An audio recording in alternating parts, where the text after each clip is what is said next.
Bonjour Fabien Roussel, merci Bonjour, de répondre à mes questions ce matin. Sur RMC BFM TV, vous êtes le candidat du PCF, le parti communiste. D'abord une question, est-ce qu'elle vous a appelé alors, Christiane Taubira, ça y est? Non. Non, Non, elle ne m'a pas encore appelé. elle a votre numéro. Elle a mon numéro de téléphone, mais on s'est déjà parlé, et donc voilà. Vous allez décrocher? Elle, bien non, mais on se sûr. pose la question maintenant, vous le savez bien après les appels. Non. Je parle avec tout le monde. Nous parlons avec tout le monde depuis le début, depuis toujours, et nous continuerons de parler avec tout le monde. Parler, donc, c'est bien, mais est-ce que vous ferez l'union? C'est évidemment ce que demande Christiane Taubira après sa réussite hier à la primaire populaire. Est-ce que vous pourriez vous ranger derrière Christiane Taubira? Parce que c'est évidemment la question qu'elle va vous poser. Mais je regrette d'abord que cette primaire populaire ait fait le choix de faire voter sur des personnalités, sur des noms, et pas vous, sur un programme. J'ai été exclu de cette primaire, qui dit quand même un petit peu de ce que ça peut représenter. Et pourtant, 460 000 personnes s'y sont inscrites, ce qui veut dire qu'il y a quand même une attente, un espoir, une volonté que la gauche puisse l'emporter.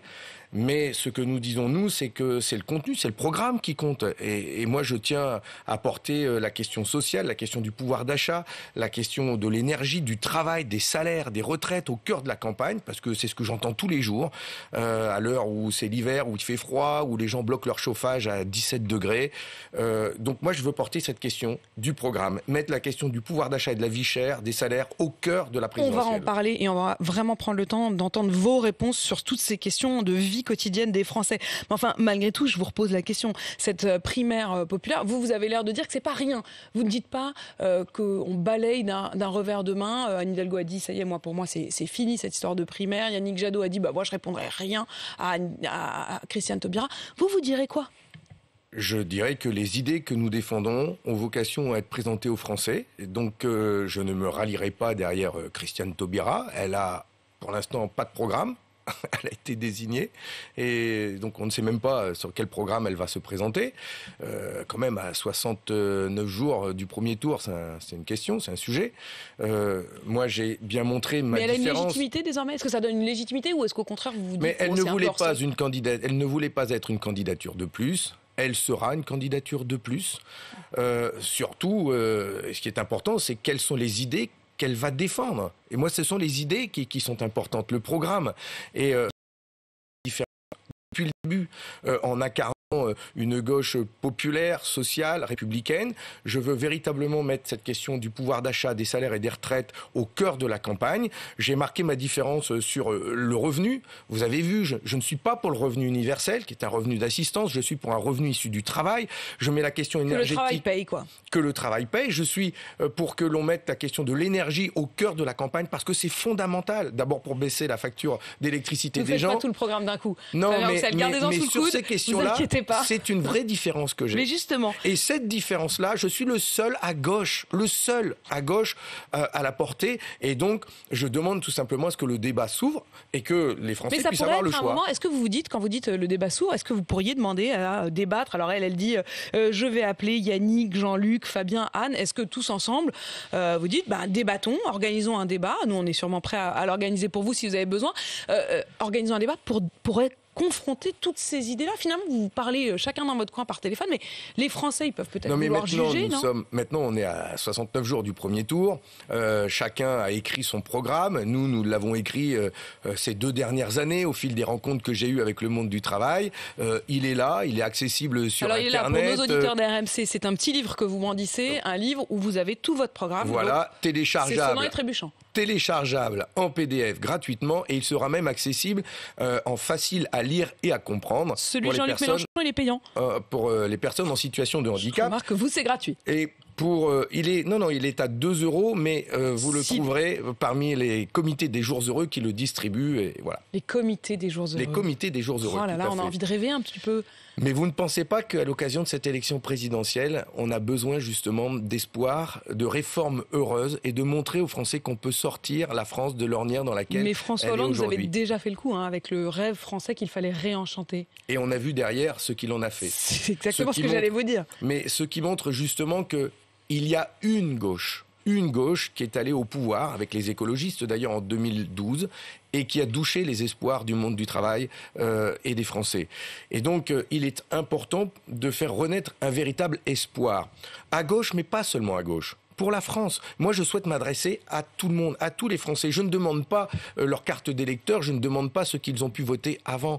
Je pense qu'il y a besoin que le peuple de France, le monde du travail, les retraités, la jeunesse se lèvent et qu'ils parlent de jours heureux. C'est tellement... on en a tellement besoin. On a tellement besoin de se dire que c'est possible d'avoir des hôpitaux qui fonctionnent, des écoles où on a des professeurs remplacés. C'est possible d'avoir un salaire qui nous permette de vivre dignement. Ce mot de dignité, vous ne pouvez pas savoir à quel point je l'entends partout à l'occasion de toutes mes rencontres, que ce soit dans mes permanences, chez moi à Saint-Amand-les-Eaux ou dans mon tour de France des entreprises. La dignité au travail. Pouvoir vivre dignement de son salaire, pouvoir vivre dignement de sa retraite quand on a bossé pendant 40 ans. Précisément, cette question des salaires, du travail, quand vous voyez sur la question du pouvoir d'achat, j'ai envie de vous poser la question que je pose presque à tous les candidats, parce que cette baguette à 29 centimes, proposée par Michel-Édouard Leclerc, c'est devenu presque le symptôme et le symbole de ce pouvoir d'achat. Est-ce que vous, Fabien Roussel, vous considérez qu'une baguette à 29 centimes, c'est une bonne nouvelle ou c'est une mauvaise nouvelle ? Mais de deux choses l'une, où il y avait beaucoup de marge sur cette baguette qui était vendue à Leclerc, où c'est une vente à perte, ce qui est interdit, mais en tout cas, vous avez raison. Il dit que c'est une vente à prix coûtant, pour être très précis. C'est une vente à prix coûtant. Ça crée un débat avec les artisans boulangers qui subissent du coup une concurrence déloyale, parce que quand Leclerc vend à prix coûtant sa baguette, ce qui peut répondre aux besoins de certains de nos concitoyens. De l'autre côté, il se rattrape sur d'autres ventes, sur l'alcool, sur d'autres produits, ce que ne peut pas faire un boulanger. Mais je vous sens beaucoup un peu tiraillé, parce que d'un côté vous dites, faut que les plus modestes puissent acheter des baguettes, on se retrouve dans une société... Et en même temps, vous êtes pour le bien vivre, le bien manger, comme vous dites. Mais parce qu'on se retrouve dans une société où, en gros, si on n'a pas un Leclerc qui peut se permettre de faire ça, on n'a pas accès à un bon pain. Pourquoi on ne fait pas aussi, à prix coûtant, des voitures propres, électriques, hybride, et puis qu'il se fasse une marge sur la Porsche Cayenne. Mais non, mais parce que pourquoi c'est que la baguette ? Pourquoi on n'arrive pas à garantir à chacun l'accès à une bonne viande, à des fruits et légumes, à des fromages ? Vous savez le prix que ça représente, c'est plus de 20 € le kilo pour ces produits que je viens de citer, la viande et le fromage. C'est peut-être aussi parce qu'on veut bien payer nos agriculteurs, non ? Et ça, vous êtes contre ? Mais non, mais justement, c'est pour ça que la question du prix de l'alimentation, la question de la rémunération des agriculteurs, c'est un ensemble. Et la question des artisans, des commerçants, des bouchers, des pâtissiers, des boulangers qui vendent ces produits. Cette question, on doit la poser tous ensemble. Moi, j'ai fait une proposition, c'est de mettre tous ensemble quand je serai président de la République, si je le suis, si les Français me font confiance, je mettrai tout le monde dans une salle à l'Élysée avec un bon repas et je leur demanderai de se mettre d'accord. Des producteurs jusqu'aux distributeurs, grandes surfaces, mais aussi industrie agroalimentaire. Et ce que je souhaite, c'est que l'on garantisse des prix rémunérateurs aux agriculteurs, des prix corrects pour les consommateurs et que la marge qui est réalisée, elle soit équitablement répartie. Je suis désolée de vous décevoir. Et la loi Egalim, mais la loi Egalim, ils sont déjà tous ensemble autour d'une table, ils n'arrivent pas à se mettre d'accord. Alors peut-être qu'il leur manque le bon vin et le bon fromage autour de la table. Mais... Tout ce qui leur manque, c'est qu'il n'y a pas de pouvoir de coercition de la part de l'État qui dit stop. Là, vous ne dites pas tout, messieurs de la grande surface ou de l'industrie de l'agroalimentaire. Ils ne veulent pas donner les marges véritables qu'ils se font au nom du secret industriel et professionnel. Ce n'est pas juste. La transparence doit être totale. Et l'État, en dernier ressort, doit pouvoir intervenir en disant le prix du lait, ce sera ça. Le prix du bœuf pour un élevage en plein air, respectant la nature et le vivant, c'est celui-là. Et puis au bout de la chaîne, pour pouvoir s'acheter une bonne viande, un bon fromage, un bon vin ou une bonne bière, ou de l'eau minérale de Saint-Amand-les-Eaux, il faut des bons salaires. Il faut des bons salaires. Parce que quand bien même nous arrivons à mettre d'accord la filière, derrière, comment va faire un retraité ou une retraitée avec 950 € de pension qui voit sa facture d'électricité flamber ? Ils ne pourront quand même pas s'acheter ces bons produits. Quand même un ouvrier il est réduit à s'acheter des steaks hachés importés de mauvaise qualité. C'est ça, c'est ce à quoi on veut une France réduire. À deux vitesses face à l'alimentation. Mais c'est pas possible. Je voudrais aussi vous poser la question du prix. On a parlé beaucoup de l'essence. Vous avez été favorable à l'idée de la TIPP flottante à nouveau, de la baisse des taxes. Il y a une question aujourd'hui qui se pose, qui est celle des péages, du prix des péages qui va augmenter. Est-ce que l'État doit s'engager là-dessus ? Quel scandale que cette privatisation des autoroutes, faite il y a 14 ans, je crois, aujourd'hui, et tous les rapports qui ont été faits, de droite et de gauche, disent que c'est un véritable scandale, puisque les deux actionnaires, les deux opérateurs privés, Vinci et Eiffage, à partir de cette année d'ailleurs, vont gagner 7 milliards d'euros. Gagner 7 milliards d'euros sur le dos des automobilistes, sur le dos de la hausse des prix des péages, qui va augmenter de 2% à partir de demain. Alors que si l'État était resté propriétaire de ces autoroutes, il n'aurait pas augmenté les prix des péages comme cela. Est-ce qu'il faut bloquer le prix des péages ? Est-ce qu'il faut que l'État dise non, c'est 2%, pas question ? Mais on n'a pas la main. On a vendu aux opérateurs privés. Vous ferez quoi, vous ? Moi, ce que je ferai, c'est que je ne renouvellerai pas les concessions d'autoroutes pour que l'État reprenne la main petit à petit sur toutes ces concessions. Ça va prendre du temps. Non, parce que dans les années qui viennent, des concessions vont être renouvelées.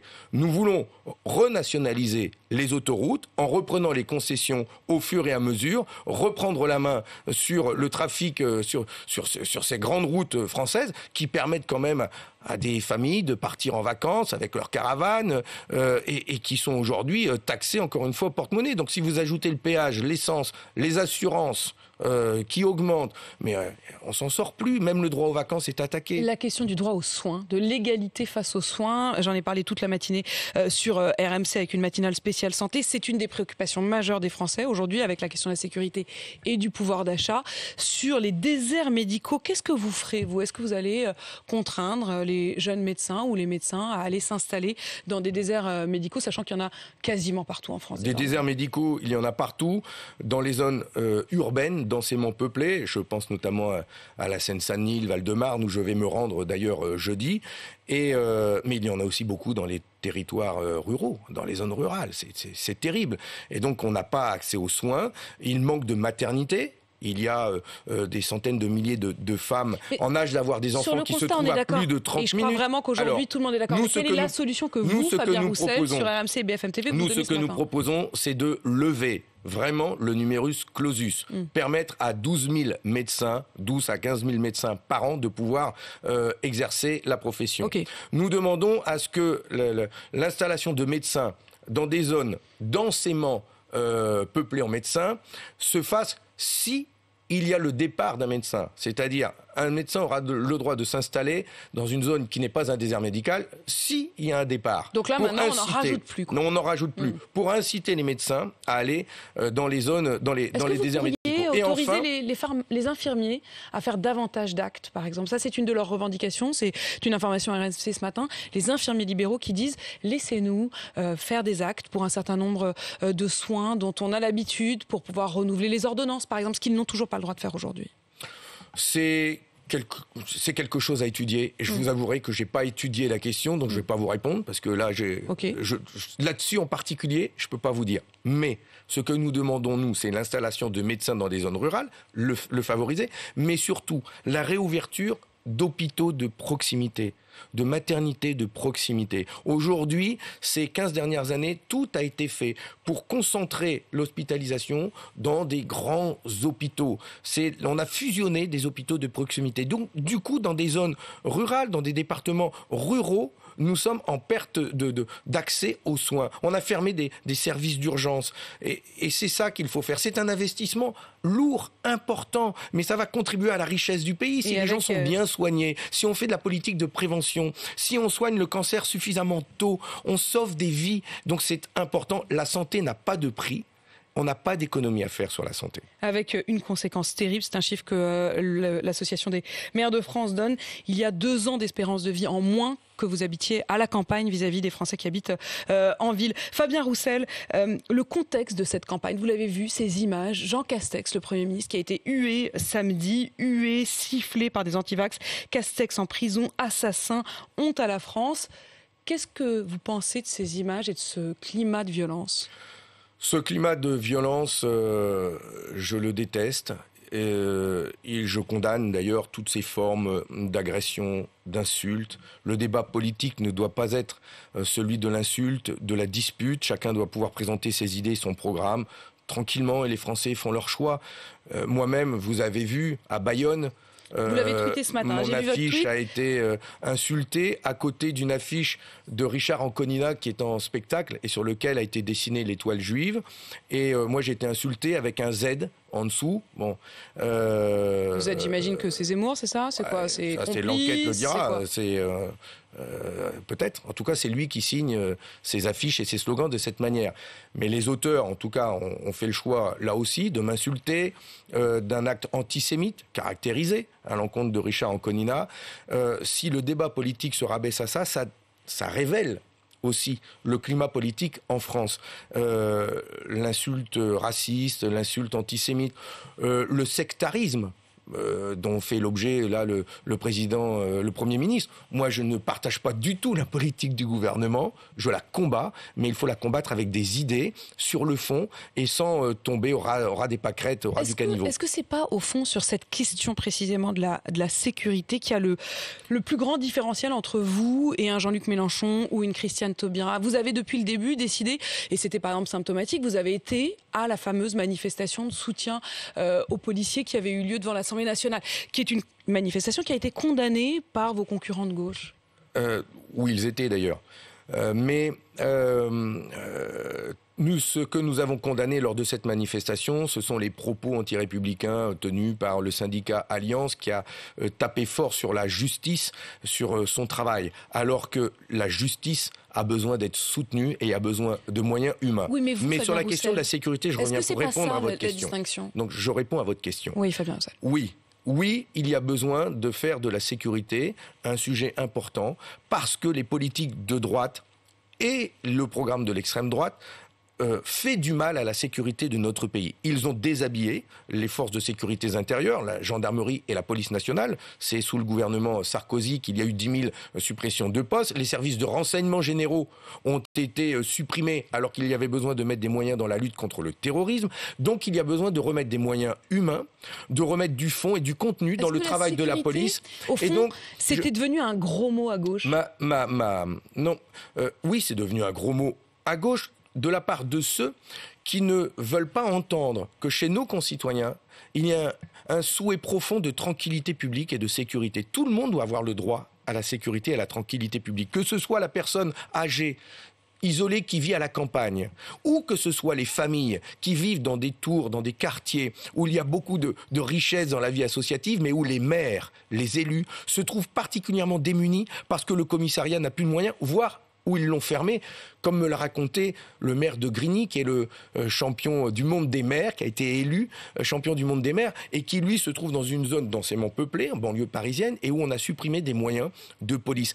Donc, il faut remettre de la police de Donc proximité. Vous ne diriez pas, comme Jean-Luc Mélenchon, la semaine dernière, en marge d'une manifestation où le slogan était « Tout le monde déteste la police ».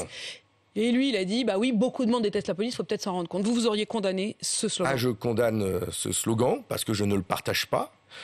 Nous avons besoin, au contraire, de redonner des moyens à la police afin qu'elle puisse exercer correctement ses missions.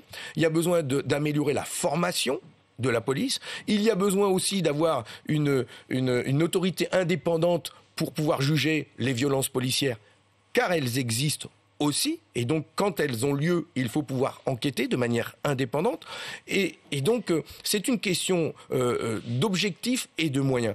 Mais je ne voudrais pas que la sécurité, que les moyens policiers soient entendus comme étant le seul moyen de remettre de la tranquillité publique dans les quartiers, dans les villes et les villages. Il faut aussi remettre des services publics, des éducateurs, y mettre des écoles, de la culture, de l'art, du sport. Vous savez, quand j'ai dit tout le monde a le droit au bon, en parlant de la nourriture, j'ai dit aussi tout le monde a le droit au beau, parce qu'on a aussi besoin de culture, de création. Vous avez un peu l'air illuminé quand vous dites ça quand même, Fabien Roussel. Il y a un petit côté, voilà, mais vous vous rendez compte, le bonheur, Madame de Malherbe, que c'est être illuminé que de défendre le bon et le beau pour tout le monde, pour ceux qui travaillent, pour les enfants, pour des mères de famille, des parents isolés.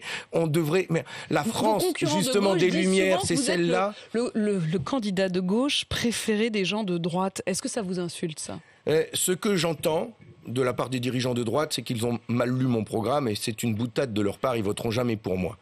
En revanche, j'entends, j'en ai encore rencontré chez moi ce week-end, des électeurs qui ont voté à droite, mais qui ont voté à droite pour la personne et qui aujourd'hui se reconnaissent dans le programme que je porte parce que je porte des questions sociales. Voire même très à droite. Je crois. Pardon, mais Fabien Roussel, est-ce que vous avez dit cette phrase et je l'ai notée? Vous avez dit: je ne demanderai jamais ce qu'ils ont pu voter avant à mes électeurs. Vous pensez en particulier au Front National? Oui, parce que je connais aussi des électeurs qui ont pu voter à l'extrême droite et qui aujourd'hui sont déçus et ils se rendent compte qu'ils se sont trompés de colère. Ils sont les bienvenus. Ils sont en colère.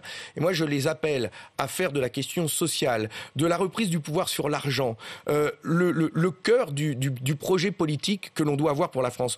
L'ennemi, ce n'est pas l'immigration massive. Quand les usines délocalisent, quand nos moyens dans nos hôpitaux publics et dans nos écoles sont affaiblis, ce n'est pas à cause de l'immigration massive. C'est ça que je veux dire à tous ces Français. Et quand il y a pas de candidature de droite sociale aujourd'hui, et je pense à Xavier Bertrand qui n'est pas présent. Donc vous dites, je peux être le candidat de la droite sociale. Mais bien sûr que j'entends des gens qui sont préoccupés par le pouvoir d'achat et qui pourraient se retrouver dans le programme que je porte. Et ils vous entendent ce matin, en tout cas, vous l'avez dit, je m'adresse à tous les Français. Fabien Roussel, merci d'avoir répondu à mes questions. Merci à vous. Sur RMC et BFM TV, candidat du Parti communiste.